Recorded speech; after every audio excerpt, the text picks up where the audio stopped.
Bulang lang. Ulang lang. Nakakailang harvest ka kuya sa isang araw? Ilang peraso? Kalawang araw ito. Ay, every 2 days. Every 2 days. Tapos, sa isang araw nakakailang peraso ka? Hindi para-paras, Ay, may ano 500 piraso. May nami-make up po sa inyo o kayo mismo ang naglalako? May market.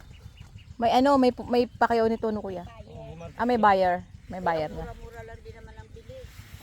Ano? Sa palengke, ano yan? Siyempre, business nga ni. Alam mo, mas Alam nga naman kumuha ka ng 10 piso dito, banta mo pa rin ng 10, ay di nagpakapagod ka nga ni. May kalabasa din siya doon. Inyo rin yung kalabasa na yon? Iyo yon? Magkano ganon? Ano ito ba? Ha? Andiyan? Oo. Ang presyo dito sa puno eh, ano? 45 na. Sa puno. Oo. Ano, kinukuha sa amin? Oh. Mahal na, mahal. Ay, hindi ko kukunin sa'yo, kukunin ko sa halaman. Ha? Hindi ko kukunin sa'yo ha, kukunin ko doon sa halaman.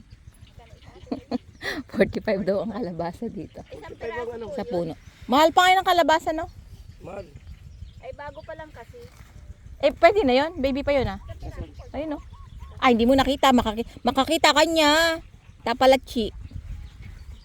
Hindi mo nakita kuya? Ay, wow. Pero baby pa no? Hindi pa yun. Green pa eh. Masarap ba yung baby pa na ganyan? Eh, malambot. Matabang pa, matabang. Ah, matabang pa pala pag green pa. Alin? So, mamili na tayo dito.